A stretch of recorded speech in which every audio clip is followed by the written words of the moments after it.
ప్రతిరోజు మనం చేసేటువంటి ఉపవాస ప్రార్థనలు మన యొక్క విశ్వాసాన్ని అభివృద్ధి చేసుకోవడానికి, మన యొక్క ఆత్మీయ స్థితి ఎంతవరకు ఉందో, మనకున్నటువంటి ఆ స్థితి నుంచి మరింత ముందుకు వెళ్ళడానికి ఈ ఉపవాస ప్రార్థనలు. హల్లెలూయా! ఉపవాస ప్రార్థనలు గుర్తుపెట్టుకుందాం. ఎప్పుడు కూడా ఉపవాస ప్రార్థన అనేది అంటే చాలా విధాలుగా చాలా రకాలుగా ఉపవాస ప్రార్థన చేస్తాం. మన అవసరతల కొరకు ఉపవాస ప్రార్థనలు చేస్తాం. సో, మన కోరికలు నెరవేర్చబడాలని ఉపవాసం ఉండి ప్రార్థన చేసేవాళ్ళున్నారు. సో, అన్నిటికంటే ప్రాముఖ్యమైనదేంటంటే, ఉపవాస ప్రార్థనలు అసలు దేవుడు జేసేదేంటంటే, ఉపవాస ప్రార్థనలో దేవుడు ఆయన చిత్తం ఏమైందో, ఆయనకిష్టమైన రీతిగా ప్రభువా నీకిష్టమైన రీతిలో నేనెలా జీవించాలి ప్రభువా, అలా నువ్వు నడిపించు ప్రభువా అని ఉపవాస ప్రార్థనలో మనం దేవుడిని అడగాలి. హల్లెలూయా! సో, మనకిష్టమొచ్చినవన్నీ మనం అడగడం గాదు గానీ, ప్రభువా నీ చిత్తమైతే నీకేది ఇష్టమో నీ చిత్తానుసారంగా నడిపించు ప్రభువా నన్ను అని అడగగలిగినటువంటి వారుగా మనం ఉండాలి. Praise the Lord. హల్లెలూయా! కొన్ని నిమిషాలు మనము దేవుని యొక్క వాక్యంలోనికి మనము వెళ్దాం. చూడండి 37వ కీర్తన. ఈ కీర్తన మనం చాలా సార్లు చదివాం మనము. ఈ కీర్తన మనం చాలా సార్లు సిస్టర్ తర్వాత మాట్లాడదాం. తర్వాత చాలా సేపు అవ్వా తర్వాత ఉంటుంది. ఉన్నిలే. ఇప్పుడే అవసరం లేదు. Praise the Lord. హల్లెలూయా! చూడండి 37వ కీర్తన 3వ వచనాన్ని చదువుదాం మనము. యెహోవా యందు నమ్మిక ఉంచి మేలు చేయుము, దేశమందు నివసించి సత్యమును అనుసరించుము. దేవునికి స్తోత్రము కలుగును గాక. హల్లెలూయా! చూడండి, ఇది దావీదు రాసినటువంటి కీర్తన. ఈ 37వ కీర్తన దావీదు రాసినటువంటి కీర్తన. ఈ దావీదు రాసిన కీర్తనలో చాలా విషయాలున్నాయి. అయితే మనము త్వరగా మనకున్న సమయంలో ఒక 4 లేక 5 విషయాలు మనం ధ్యానించుకుందాం. చూడండి, యెహోవా యందు నమ్మిక ఉంచి మేలు చేయుము, దేశమందు నివసించి సత్యమును అనుసరించుము. హల్లెలూయా! మొట్టమొదటిగా మనము యెహోవా యందు నమ్మిక ఉంచి, హల్లెలూయా! మన నమ్మిక, మనము దేని యందు మనము నమ్మిక కలిగి ఉన్నాం. మనం దేవుని సన్నిధిలో ఉన్నంతసేపు, వాక్యం విన్నంతసేపు ఇంక దేవుడే దేవుడే, నాకు దేవుడు తప్ప ఇంకెవరు లేరు, నాకు ప్రభువే నా ఆధారము, నా బలము, నా నిరీక్షణ అని దేవుని వైపే చూస్తూ ఉంటాం మనము. ఈ మందిరము దాటిపోయిన తర్వాత మన నమ్మిక ఎటువైపు వెళ్ళిపోతుందో. హల్లెలూయా! ఈ 4 గోడల మధ్యలో సహవాసంలో లేకపోతే మందిరంలో ఉన్నంతసేపు మాత్రమే కాదు గాని, నీవు ఎక్కడ ఉన్నా కూడా, హల్లెలూయా! అందుకే దావీదు అంటున్నాడు, ఏమంటున్నాడంటే 23వ కీర్తనలో, గాఢాంధకారపు లోయలలో నేను సంచరించినను ఏ అపాయమునకు నేను భయపడను. అంటే ఆయన నమ్మిక ఏంటంటే ప్రియమైన వారలారా, గాఢాంధకారపు లోయలలో ఆయన సంచరించినను ఏ అపాయమునకు నేను భయపడను. ఎందుకంటే నా దేవుడు నాకు తోడుగా ఉన్నాడు. నేను నా దేవుని యందు నమ్మిక ఉంచాను, నా ప్రభునందు నేను విశ్వాసం ఉంచాను. కాబట్టి నా రక్షణకర్త అయినటువంటి నా దేవుని యందు నేను విశ్వాసం ఉంచగలిగాను. కాబట్టి నేను భయపడను. హల్లెలూయా! ఎందుకంటే దేవుని యందు నమ్మిక ఉంచినప్పుడు, అందుకే ఆ మాట చక్కగా రాయబడింది, యెహోవా యందు నమ్మిక ఉంచి మేలు చేయుము. హల్లెలూయా! మన నమ్మిక ఎప్పుడూ కూడా దేవుని మీద ఉండాలి. అప్పుడప్పుడు కాదు, భయం వేసినప్పుడు కాదు, లేకపోతే గుంపులో సమాజంలో ఉన్నప్పుడు కాదు, లేకపోతే ఆ ప్రార్థనలో ఉన్నప్పుడు మాత్రమే కాదు, ఎక్కడ ఉన్నా కూడా దావీదులాగా గాఢాంధకారపు లోయలో సంచరించినా కూడా నేను దేవుని యందు నమ్మిక ఉంచి ఉన్నాను. హల్లెలూయా! హల్లెలూయా! అగ్నిగుండం ముందర కూడా షడ్రకు, మేషకు, అబేద్నెగోలు ఏమన్నారు చెప్పండి? వాళ్ళన్న మాట ఏంటంటే, మా దేవుడు ఈ మండుతున్న అగ్నిగుండంలో నుండి మమ్మల్ని రక్షించుటకు సమర్థుడు, శక్తిమంతుడు. హల్లెలూయా! అంటే సమస్య ముందర కూడా ఆ సమస్య ఏడంతలుగా వారు ఆ యొక్క అగ్నిని రెట్టింపు చేశారు, ఏడంతలు చేశారంట. ఇంకా ఎక్కువగా చేశారు. రాజుకు ఎంత కోపం ఎక్కువైపోతుంటే ఆ యొక్క అగ్ని గుండము అంతగా ఏడంతలుగా మండిస్తూ ఉన్నారు. ఆ ఏడంతలు మండుతున్నటువంటి అగ్ని గుండము ముందర కూడా వీళ్ళు నమ్మిన దేవుని గురించి మాట్లాడుతున్నారు. ఏంటంటే, రాజా ఈ అగ్నిగుండములో నుంచి మా దేవుడు మమ్మల్ని రక్షించుటకు సమర్థుడు. హల్లెలూయా. ఒకవేళ రక్షింపకపోయినా పర్వాలేదు, మా దేవుడు దేవుడే. రక్షిస్తేనే దేవుడా? హల్లెలూయా. కార్యము చేస్తేనే దేవుడా? స్వస్థపరిస్తేనే దేవుడా? లేకపోతే మన ప్రార్థనకు జవాబు దొరికితేనే దేవుడా ఆయన? లేకపోతే దేవుడు కాదా అంటే, మన ప్రార్థనకు జవాబు దొరికినా దేవుడే, దొరక్కపోయినా దేవుడే. హల్లెలూయా, హల్లెలూయా. సో ఆయన మనకేదో మేలు జరిగింది కాబట్టి ఆయనందు నమ్మిక ఉంచడం కాదు, దేవుణ్ణి దేవునిగా మనము ఆయనందు నమ్మిక ఉంచాలి. హల్లెలూయా. ఏదో మనకు ఏదో అన్ని సమకూడుతున్నాయి, అన్ని సమకూర్చబడుతున్నాయి, అన్ని మనకు దేవుడు సమకూర్చి ఇస్తున్నాడు కాబట్టి ఆ దేవుని యందు మరింత ఎక్కువగా విశ్వాసం ఉంచాలి, మనము ఎక్కువగా నమ్మిక ఉంచాలి అన్నటువంటి అభిప్రాయం నుంచి మనము హల్లెలూయా మార్చుకోవాలి. ఒకవేళ ఒకవేళ మనకు అన్ని సమకూడినవన్నీ ఒక్కొక్కటి మనకు దూరం అవుతూ ఉంటే మన విశ్వాసం, మన నమ్మిక ఏంటి? మన నమ్మిక దేవుడిని బట్టా, ఆయన ఇచ్చిన రక్షణను బట్టా, లేకపోతే ఆయన మన పట్ల చూపుతున్న ప్రేమను బట్టే నమ్మిక? హల్లెలూయా. ఏ పరిస్థితిలోనైనా కానీ యోబు అంటున్నాడు కదా, ఆయనకు అన్ని సమృద్ధిగా ఉన్నప్పుడు అనుదినము ప్రార్థన చేసేవాడు, అన్ని కోల్పోయిన తర్వాత కూడా ప్రార్థన చేస్తూనే ఉన్నాడు. హల్లెలూయా. అంటే ఆయన నమ్మిక ఏంటంటే, ఆయన పొందుకున్న ఆశీర్వాదాలను బట్టి కాదు, దేవుణ్ణి దేవునిగా అర్థం చేసుకొని మనం ఎప్పుడు నమ్మిక పోగొట్టుకోమంటే, యేసయ్య నా పాపములన్నిటినీ కడిగి శుద్ధీకరించి నాకు రక్షణ ఇచ్చాడు. ఏమిచ్చాడు?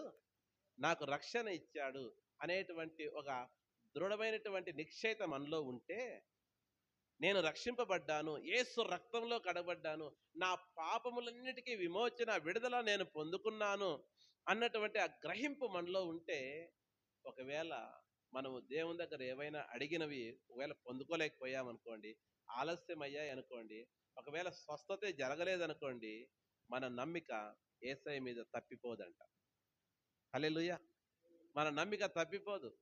కారణం ఏంటంటే, మనం నమ్మిండేది అద్భుతాలని కాదు, మనం నమ్మిండేది స్వస్థతని కాదు, మనం నమ్మిండేది ఇహలోక సంబంధమైనటువంటి ఆశీర్వాదాలను కాదు. క్రైస్తవులాడు. హల్లెలూయా. కాబట్టి మనము ఎల్లప్పుడూ కూడా దేవుని యందు ఆ నమ్మికను మనము కలిగి ఉండాలి. హల్లెలూయా. రెండవది, అదే 37వ కీర్తనలోనే మనము దేవుని యొక్క వాక్యాలు మనం చూద్దాము. 4వ వచనం చూడండి. ఎవరిని బట్టి? యెహోవాను బట్టి సంతోషించుము, ఆయన నీ హృదయ వాంఛలను తీర్చును. మొట్టమొదటిగా మనకేంటంట? నమ్మిక కావాలా, నమ్మాలా.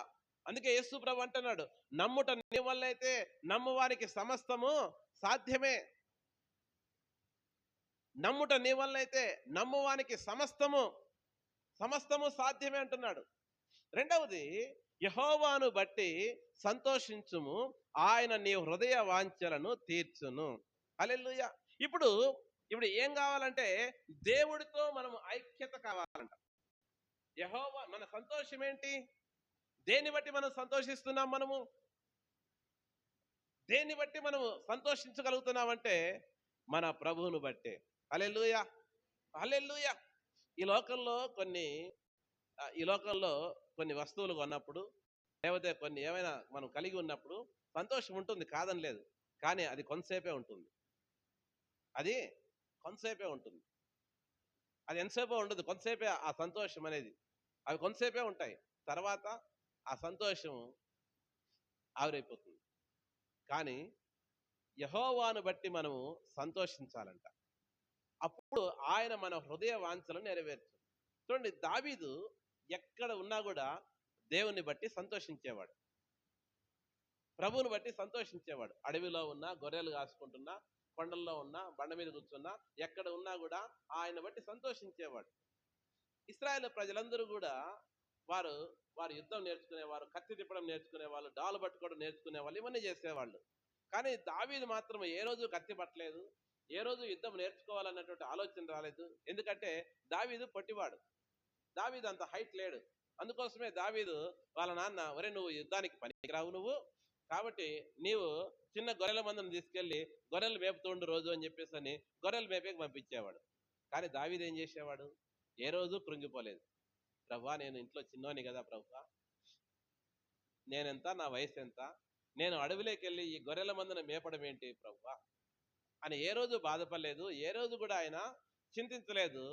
ఆ గొర్రెల మందను మేపుతూ కూడా ఆయన చక్కగా దేవుని స్తుతిస్తూ ఆరాధిస్తూ ఉండేవాడు. ఆయన పాటలు పాడుతుంటే ఎవరు వినేక ఎవరు లేరు, అక్కడ మనుషులు ఎవరు కూడా లేరు, ఎవరు లేరు. కానీ ఎవరు విన్నా వినకపోయినా నా దేవుడు వింటాడు అని చెప్పేసి అని దావీదు పాడుతూ ఉండేవాడు, ఆనందిస్తూ ఉండేవాడు. దేవునికి స్తోత్రం కలుగును గాక. ఆ దావీదు ఒక రోజున, అదే దావీదు ఇశ్రాయేలు ప్రజలందరికీ సమస్య వస్తే ఆ సమస్య నుండి అందరూ పారిపోయినారు, ఒక్క దావీదు మాత్రమే ధైర్యంగా నిలబడ్డాడు. హల్లెలూయా. అందరూ పారిపోయినారు. గొల్యాతు వచ్చి ప్రతిరోజు కూడా సవాలు విసురుతూ ఉన్నాడు.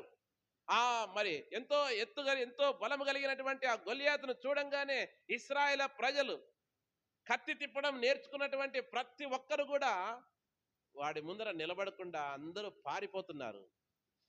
దేవుని బట్టి సంతోషిస్తూ దేవుని సన్నిధిలో మోకరించినటువంటి దావీదు మాత్రమే ఒక్కడే ధైర్యంగా నిలబడి, జీవం గల దేవుని సైన్యమును తృణీకరించుటకు వీడేపాటి వాడు, సున్నత లేని వాడు వీడని సవాలు వేసి ఎదురుగా నిలబడ్డాడు.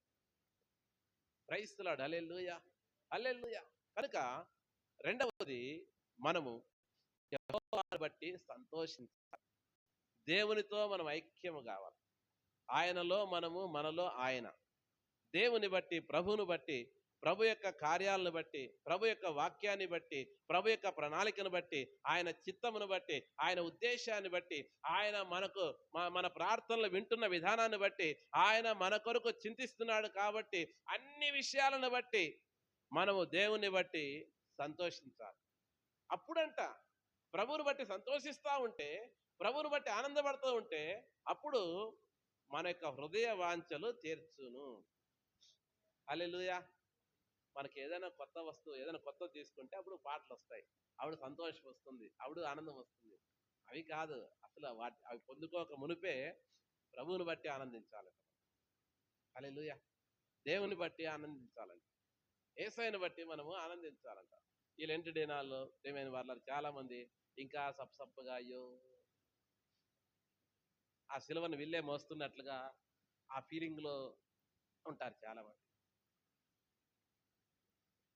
అసలు ఆయన ఎదుట ఉంచబడినటువంటి ఆనందం కొరకంట. ఎవరు ఎదుట?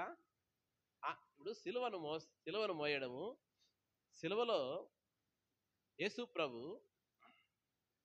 ఆ మాట చూడండి, ఒక మాట చదువుదాం.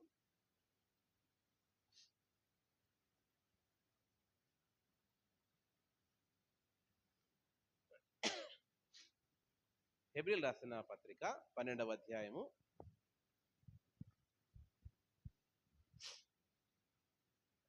8వ వచనం, అంటే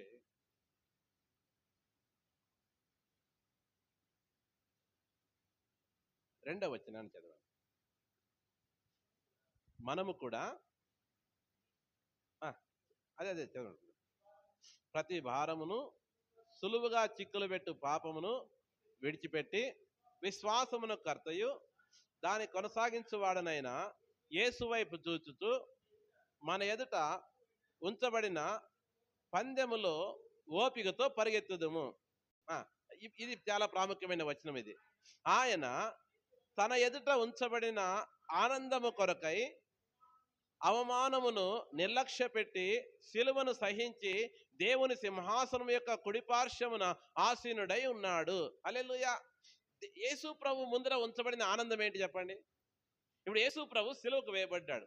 మన పాపములు, మన శాపములు, మన రోగములు, మన దరిద్రత అంతా ఆయన తన మీద వేసుకున్నాడు. ఇప్పుడు ఆనందం ఎవరికి రావాలా? అసలు ఎవరి ముందర ఆనందం ఉంచబడింది? లక్కీ పర్సన్స్ ఎవరు చెప్పండి? మనకు ఆ మేకులు మనకు లేవు, ఆ ముళ్ళ కిరీటం మనకు పెట్టలేదు, ఆ శిక్ష మన మీదకి రాలేదు. ఆ ప్రభువు ఏమంటా అంటే, వారికి రావాల్సిన శిక్ష నా మీద వేయండి అని ఆయనే మన శిక్షను ఆయన భరించాడు, సహించాడు. దాన్ని ఏమంటే ఆ భరించడం, సహించడం ఏమంటాడంటే ఆయన తన ఎదుట ఉంచబడినటువంటి ఆనందం అంట. ఏంది పాస్టర్ 40 రోజులు ఉపవాస ప్రార్థన పెట్టాడు, ఎప్పుడెప్పుడు అయిపోతాయా ఇవి? హల్లెలూయా. 40 రోజులు ఉపవాస ప్రార్థన,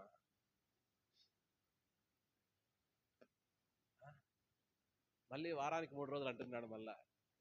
ఏంది? హల్లెలూయా. అసలు యేసు ప్రభు ముందర ఆనందం అంటే అది ఏం ఆనందం చెప్పండి? ఆయన ఎదుట ఉంచబడిన ఆనందము కొరకంట ఆ ప్రభు చేసినది, తన ఎదుట ఉంచబడిన ఆనందము కొరకై అవమానమును నిర్లక్ష్య పెట్టి, మనల్ని ఎవరైనా ఒక మాట అంటే మనం సహించలేం, భరించలేం, రివైంజ్ తీర్చుకుంటాం ఖచ్చితంగా. వాళ్ళని ఏదో మాట అని కించపరిచి మాట్లాడి వాళ్ళని బాధ పెట్టేంత వరకు మన ప్రాణము నెమ్మదిగా ఉండదు, ఏమి తిన్నా కూడా. అవునా కాదా? నన్ను అన్నారే, నేను మళ్ళా తిరిగి అనకపోతే ఎలాగుంటుంది? కానీ యేసు ప్రభు అంట ఆయన తన ఎదుట ఉంచబడినటువంటి ఆనందము కొరకై అవమానమును నిర్లక్ష్య పెట్టి సిలువను సహించి, హల్లెలూయా, అవమానమును నిర్లక్ష్య పెట్టాడంట. అంటే ఎన్ని మాటలన్నా ఆయన చెంప మీద కొట్టేసి, ఆ గడ్డపు వెంట్రుకలు లాగేసి, ఆయన ముఖం మీద ఉమ్మివేసి, ఆయన వీప్ మీద గుద్ది, ఎవరు గుద్దారో చెప్పు, ప్రవచించు అని హేళన చేసినా కూడా, ఏమి చేసినా కూడా అన్నింటినీ కూడా యేసు ప్రభు నిర్లక్ష్య పెట్టాడంట. హల్లెలూయా, హల్లెలూయా. నా మధ్య సంఘంలో గొడవ అయింది. పాస్టర్ గారు వాక్యం చెప్తూ ఉంటే, పెద్ద సంఘంలేండి, ఆ వాక్యము ముగింపులో వచ్చాడు ఒక ఆయన. వాక్యం ముగింపులో వచ్చి ఆయన డైరెక్ట్గా ఫ్రంట్ చైర్లో వచ్చి ఆయన కొద్దిగా డిస్టర్బెన్స్ చేసి కూర్చున్నాడంట. పాస్టర్ గారు అన్నారు, మీరు అలా ఎప్పుడు పడితే అప్పుడు రాకూడదు, వచ్చినా కూడా వెనక్కి కూర్చోవాలి మీరు అని ఏదో అన్నారంట. సో దాన్ని పెద్ద ఇష్యూ చేసేసారు. హల్లెలూయా. కానీ దేవుడు, మనం ఎంత ఆఫ్టర్ ఆల్, మనం ఎంత చెప్పండి, మనం ఎంత ఆయన ఎదుట మన కొరకు ఆ నిందలు, అవమానాలను, ఆ హింసను, వాటన్నింటినీ నిర్లక్ష్య పెట్టాడంట. ఆయన మాటలు పలికితే సముద్రము గాలి అణిగిపోయిందంట. హల్లెలూయా. చనిపోయి కుళ్ళిపోతున్నటువంటి లాజరు శరీరంలోనికి దేవుని యొక్క మాట చొచ్చుకొని పోయి, ఆ యొక్క శరీరము, మరి కుళ్ళిపోయిన శరీరంలో జీవం వచ్చి జీవంతో లేచి నిలబడిందంట. అంత శక్తి కలిగిన దేవుని యొక్క మాట. ఆ సమయంలో ఒక్క మాట మాట్లాడితే రోమా సైనికుల్లో ఒక్కడైనను ఉండగలడా? ఒక్కడైనా దయ్యాలు పారిపోతుంటే, ప్రేమైన వారులారా, మరణమొక బలము యేసు ప్రభు త్రుంచివేసి ఉంటే రోమా సైనికులు ఎంత, వాళ్ళ కొరడాలు ఎంత. కానీ ఆయన తన ఎదుట ఉంచబడిన ఆనందము కొరకు, ఏమిటి ఆనందం అంటే, తండ్రి యొక్క, చూడండి ఆ మాట రాయబడింది అక్కడ, దేవుని సింహాసనం యొక్క కుడి పార్శ్వమున ఆసీనుడై ఉన్నాడు. ఆయన, నేను నా తండ్రి యొక్క సింహాసనం దగ్గర, అక్కడ పోవాలి నేను. హల్లెలూయా. అందుకే నా దేవా నా దేవా నీవేళ నా చెయ్యి విడిచితివి అంటే, ఎంత ఎడబాటు తట్టుకోలేకపోయినాడు దేవుడు యేసు ప్రభు అక్కడ. అంటే ఆయన మనుషులందరి పాపములు ఆయన మీద పడేతలకే ఇప్పుడు అంతవరకు దేవుడు తోడై ఉన్నాడు, తండ్రి అయిన దేవుడు యేసు ప్రభు తోడై ఉన్నాడు. కానీ ఇప్పుడు ఆ పాపములన్నీ పడిన తర్వాత దేవుడు చెయ్యి వదిలిపెట్టేసాడు.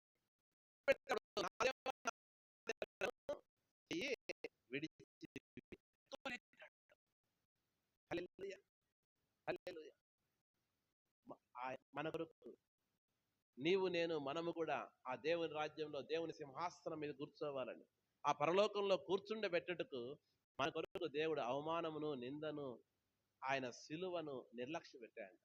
హల్లెలూయా. దేవునికి ఆ దెబ్బలు, ఆ బాధలు, ఆ మాటలు అన్నింటినీ కూడా ఆయన నెగ్లెక్ట్ చేశాడంట, నిర్లక్ష్యం చేశాడు. Praise the Lord. Hallelujah, hallelujah. కాబట్టి మనము యెహోవా యందు ఆనందించాలి. మహిమ కలుగును గాక. ఎన్నో వచనము 4. దేవుని ఫస్ట్ దేవుని బట్టి మనం సంతోషిస్తూ ఉన్నప్పుడు, దేవుని బట్టి ఆనందిస్తూ ఉన్నప్పుడు, దేవుని బట్టి మనం సంతోషిస్తున్నప్పుడు మన హృదయ వాంఛలు కూడా మారిపోతాయంట. హల్లెలూయా. ఎవరైనా కానీ దేవుని బట్టి సంతోషించే వాళ్ళు, దేవుని బట్టి ఆనందించే వాళ్ళు ఈ లోక సంబంధమైన వాటిని ఆశిస్తారంటే ఆశించరు. వాళ్ళ ఆలోచనలే, వారి యొక్క హృదయ వాంఛలు వేరైపోతాయి, వారి యొక్క తలంపులే వేరైపోతాయి. అందుకే వారి యొక్క హృదయ వాంఛలు దేవుడు తీరుస్తాడంట. దేవునికి స్తోత్రము కలుగును గాక, దేవునికి మహిమ కలుగును గాక. 5వ వచనం చదవండి. ఇది ఒక్కటి చదువుకొని మనం ప్రార్థన చేద్దాం. నీ మార్గమును యెహోవాకు అప్పగింపుము, నీవు ఆయనను నమ్ముకొనుము, ఆయన నీ కార్యము నెరవేర్చును. దేవునికి స్తోత్రము కలుగును గాక. ఇదేంటంటే ప్రియమైన వాళ్ళ దేవుని యొక్క నడిపింపును మనము కోరుకోవాలండి. ఎవరు నడిపింపును? ఆది కాండంలో అందరూ తమ మార్గములను చెడిపివేసుకున్నారంట.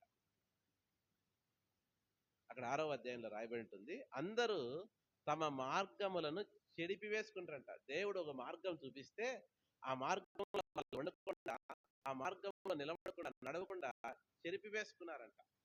అందుకే వాళ్ళు చాలా తిప్పలు పడ్డారు, చాలా ఇబ్బంది పడ్డారు, చాలా కష్టాలు పడ్డారు. అందుకే యేసు ప్రభు అన్నాడు, నేనే మార్గం అని. హల్లెలూయా. సో మనం ఎక్కడున్నాం చెప్పండి? ఇప్పుడు ఎక్కడున్నాం? మనం ఎక్కడున్నాం చెప్పండి? ఇప్పుడు చెప్పండి.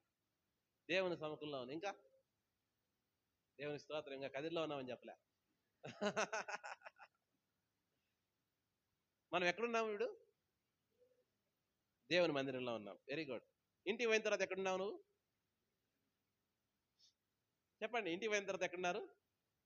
ఇంట్లో ఉన్నారు. సార్ డ్యూటీకి వెళ్తారా? డ్యూటీకి పోయినప్పుడు నేను డ్యూటీలో ఉన్నానంటారా? మనం ఎక్కడ ఉన్నా కూడా మనం ఎక్కడున్నామంటే మార్గంలో ఉన్నాం. హల్లెలూయా. ఏ మార్గంలో ఉన్నాము? దేవుని యొక్క మార్గంలో ఉన్నాం. మనం నడిచేది దేవుని యొక్క మార్గం, మనం జీవించేది దేవుని యొక్క మార్గం, మనం ఆలోచించేది దేవుని యొక్క మార్గం, మనం మాట్లాడేది దేవుని యొక్క మార్గం. అందుకే యేసు ప్రభు నేనే మార్గము, ఆయన ప్రారంభించిన మాట నేనే మార్గము, సత్యము, జీవమునై ఉన్నాను. ఎప్పుడైతే మార్గంలో ఉంటామో, మార్గంలో ఉన్న మనలను దేవుడు సత్యంలోనికి నడిపిస్తాడు. సత్యములో ఉన్నటువంటి మనలను జీవములోనికి, సమృద్ధి అయిన జీవంలోనికి నడిపిస్తాడు. అందుకే ఈ మాట చాలా చక్కగా ఉంది. నీ మార్గమును యెహోవాకు అప్పగింపుము, నీవు ఆయనను నమ్ముకొనుము, ఆయన నీ కార్యము నెరవేర్చును. ఆయన నడిపింపును కోరుకోవాలంట మనం. ప్రభువా నీవే నన్ను నడిపించు ప్రభువా, నీ నడిపింపు నాకు కావాలి ప్రభువా, నీ ఆలోచన నాకు కావాలి ప్రభువా. ప్రభువా నాయన ఈ మార్గమును ప్రభువా నాయన నీకు అప్పగిస్తున్నాను ప్రభువా, నా కార్యము నీవే నెరవేర్చే దేవుడు ప్రభువా, నీవే ప్రభువా ఇలా చేయి ప్రభువా లేకుంటే బాగుంటుంది అని మనమే కొంతమంది దేవుడికే ఆలోచన ఇస్తూ ఉంటారు. ఇలా చేస్తే బాగుంటుంది ప్రభువా, ఇలా ఈ వైపు నుంచి అయితే బాగుంటుందేమో చూడు ప్రభువా, ఇలా అయితే బాగుంటుంది, ఇలా ట్రై చేయి అని దేవుడికే సలహాలు ఇస్తుంటాం కొంతమంది. శారా కదా అబ్రహాముకు సలహా ఇచ్చినట్లుగా మనకి ఎట్లా పిల్లలు పుట్టరు కాబట్టి ఆగరు ద్వారా ఆయన పాప మరి బాబును పుడితే మన పిల్లడుగా పెంచుకుందాము సలహా ఇచ్చినప్పుడైతే బాగుంది. అది ఇంప్లిమెంటేషన్ అవుతూ ఉన్నప్పుడు ఆమె తట్టుకోలేకపోయింది. అందుకే మన ఆలోచనలు అట్లుంటాయి. హల్లెలూయా. మన ఆలోచనలు అట్లా ఉంటాయి. కానీ అదే దేవుని నడిపిస్తే, అదే దేవునికి అప్పచెప్పింటే, ప్రభా నీవే ప్రభా, నీ చిత్తం ప్రభా అని అప్పచెప్పింటే ఈరోజు ఈ యుద్ధాలు ఉండేటివే, ఈ పరిస్థితి ఉండేది ఈరోజు. క్రైస్తలాడు. హల్లెలూయా. దేవునికి మహిమ కలుగును గాక. హల్లెలూయా. దేవునికి స్తోత్రం. చివరి మాట చదువుకుందాం. 7వ వచనం. మౌనముగా నుండి ఆయన కొరకు కనిపెట్టుకొనుము, తన మార్గమున వర్ధిల్లు వారిని చూచి వ్యసన పడుకుము, దురాలోచనలు నెరవేర్చుకొని వారిని చూచి వ్యసన పడుకుము. దేవునికి స్తోత్రం కలుగును గాక. చివరి మాట చెప్పి నేను ముగిస్తాను. చూడండి, యెహోవా ఎదుట మౌనముగా నుండి ఆయన కొరకు కనిపెట్టుకోవాలంట. కొన్నిసార్లు మనం మౌనంగా ఉండాల. ఏముండాలంట? ఎందుకు మౌనంగా ఉండాలా? దేవుని దగ్గర సనిగేదానికంటే, గనుగేదానికంటే, ఏం దేవుడు, ఎక్కడ దేవుడు, ఏం దేవుడు చూడు, వాళ్ళు చూడు, వీళ్ళు చూడు, వీళ్ళు చూడు అని చెప్పేదానికంటే ఏం మాట్లాడకుండా మౌనంగా సైలెంట్గా ఉండడమే మంచిది. హల్లెలూయా. కొంతమంది తీర్మానాలు తీసేసుకుంటారు. కొంతమంది ప్రభువా నీకు అది చేస్తా, ఇది చేస్తా, అది ఇస్తా, ఇది ఇస్తా. అసలు అవన్నీ ఎందుకు? అవన్నీ దేవుడు ఏమైనా అడిగాడా? అడగలేదు కదా. మౌనంగా ఉండకుండా ఏదో ఒకటి మాట్లాడేస్తూ ఉంటారు. అవన్నీ అవసరం లేదు. కొన్నిసార్లు మనము మౌనంగా ఉండడం అంటే ఏంటంటే ప్రార్థన చేయకుండా ఉండడం కాదు. ప్రార్థన చేయకుండా ఉండడం కాదు మౌనంగా ఉండడం అంటే. యెహోవా ఎదుట మౌనంగా ఉండి ఆయన కొరకు కనిపెట్టుకొనుము అంటే ఒక వైపున మౌనంగా ఉండాలా, రెండో వైపున కనిపెట్టుకోవాలంట. మనం దానికి ఆపోజిట్ గా ఆలోచిస్తే కష్టమవుతుంది. మౌనంగా ఉండడం అంటే ఏంటంటే సనుగక గొనుగక, ఆయన మీద తిరుగుబాటు చేయక, ఆయన చిత్తాన్ని మనము ఒప్పుకుంటూ, ఒకవేళ మనకు బాధ కలిగినా, ఒకవేళ మనకు నష్టం కలిగినా, ఒకవేళ మనకు ఏ పరిస్థితి మనకు ఎదురైనా కూడా కనిపెట్టుకొని మౌనంగా ఉండాలంట. హల్లెలూయా. అంటే కనిపెట్టుకొనుటలో ఏముందంట? ప్రార్థన ఉంది. మౌనంగా ఉండట్లో ఏంటంట? దేవుని శక్తిని శంకించకుండా, దేవుని యొక్క అధికారాన్ని మనం ధిక్కరించకుండా, దేవుణ్ణి మనము అంటే మనుషులను అన్నట్లుగా దేవుణ్ణి అలా అనకుండా మౌనంగా ఉండడం మంచిదంట. హల్లెలూయా. కొంతమంది మనుషులతో మాట్లాడినట్లుగా దేవుడితో మాట్లాడుతూ ఉంటారు. మనుషుల్ని అన్నట్లుగా దేవుని అనేస్తూ ఉంటారు. ఏమి దేవుడు, ఎక్కడ దేవుడు, ఏం దేవుడు, నాకే పెట్టాలా ఈ శ్రమలు, నాకే అనుమతించాలా, నాకే రావాలా ఈ కష్టాలు, ఏం ప్రభు నాకే ఇవ్వాలా నువ్వు ఈ పరిస్థితిని అని పరిస్థితి. ఒకవేళ ఇచ్చాడే అనుకోండి, అందులో ఏదో నేర్చుకోవాలని, అందులో ఏదో సంథింగ్ నీకు నేర్పించాలని దేవుడు వాటిని అనుమతించిట్టాడు. అంతేగాని మనము దేవుడికి వ్యతిరేకంగా మాట్లాడకుండా మౌనంగా ఉండాలంట. అదే ఓర్పు అంటారు దాన్ని. హల్లెలూయా. ఓర్పుతో మనం ఎదురు చూస్తా ఉంటే దేవుడు మనకు సహాయం చేసేటువంటి వాడుగా ఉన్నాడు. దేవునికి స్తోత్రం కలుగున గాక. ఓర్పు ఉండాల. తర్వాత ఏంటంట, ఆయన తన మార్గమున వర్ధిల్లు వారిని చూచి వ్యసన పడకూడదంట. ఇది చాలా చాలా చాలా చెడ్డది. ఇది వాడి మార్గంలో వాడు వర్ధిల్లుతా ఉంటే చూసి ఓర్చుకోలేకపోతుంటారు కొంతమంది.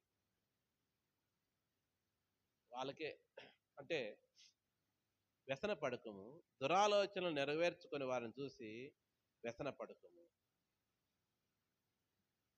వాళ్ళు చూడు, వాళ్ళు అవన్నీ అవసరం లేదు. నీవు దేవుని కుమారుడు, దేవుని కుమార్తెవు. నువ్వు దేవుని ద్వారా పిలువబడ్డావు, దేవుని ద్వారా ప్రత్యేకించబడ్డావు. నీకంటే గొప్ప వాళ్ళు, ధన్యతలు ఈ లోకంలో ఎవరు లేరు ఇంకా. హల్లెలూయా. సో ఇన్ని కోట్ల మంది ప్రజల్లో దేవుడు నిన్ను ఎన్నుకున్నాడు. ఆయన దృష్టి నీ మీద పడింది. ఆయన నిన్ను కుమారుడుగా కుమార్తెగా అంగీకరించాడు. అంతకంటే ధన్యత ఏమీ లేదు.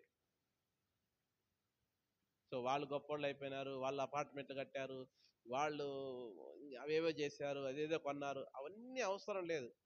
వాళ్ళు ఎలా ఉంటే మనకేంటి? ఉగ్రత దినమందు ఆస్తి అక్కరకు రాదండి. ఉగ్రత దినమందు ఆస్తి అక్కరకు రాదు. అవసరం లేదు. మనము యెహోవా ఎదుట మౌనముగా ఉండి ఆయన కొరకు కనిపెట్టుకుంటూ ఉండాలి. వర్ధిల్లే వాళ్ళని చూసి మనం వ్యసన పడవలసిన అవసరం లేదు. అయ్యో మాకు లేదే, నాకు లేదే, వాళ్ళకి ఎలా వచ్చిందో, వాళ్ళు అన్యాయం చేసి సంపాదించారేమో, వాళ్ళు ఎలా సంపాదించుకుంటే నీకెందుకు? వాళ్ళు డబ్బు సంపాదించుకుంటారు, నరకాన్ని కూడా సంపాదించుకుంటారు. నీకు కావాలా ఏమన్నా? మనకు కావాలా ఏమన్నా భాగము? డబ్బు సంపాదించుకుంటారు, నరకాన్ని సంపాదించుకుంటారు, శాపాన్ని సంపాదించుకుంటారు, ఉగ్రతను కూడా సమకూర్చుకుంటారు వాళ్ళు ఈ లోకంలో ఉన్నప్పుడే. వాటిలో కూడా మనకేమన్నా పాలి భాగస్తులు కావాలా? మనం ఏమన్నా మనకురంత షేర్ అడుగుదామా? ఏమన్నా వద్దు కదా మనకు. ఎందుకు వ్యసన పడేది మనము? దేవునికి స్తోత్రము కలుగును గాక. హల్లెలూయా. కనుక ఈ 37వ అధ్యాయం మీరు ఇంటికి వెళ్ళి మళ్ళా చదవండి. ఈ 37వ అధ్యాయము విశ్వాసములు అభివృద్ధి చెందడానికి ఈ 37వ అధ్యాయంలో ప్రతి వచనము కూడా మనకు ఎంతగానో ఉపయోగపడుతుంది. 40 వచనాలు ఉన్నాయి. మనం ఇంటికి వెళ్ళి ఒకసారి కాకపోతే 2 సార్లు చదువుదాం ఈ వాక్యాన్ని. మనము మన జీవితంలో విశ్వాసంలో అభివృద్ధి చెందడానికి కావలసినటువంటి అనేకమైన విషయాలు ఇందులో రాయబడ్డాయి. దేవునికి మహిమ కలుగును గాక. హల్లెలూయా, హల్లెలూయా. తలలుంచండి, ప్రార్థన చేద్దాం ఈ సాయంకాల వేళలో.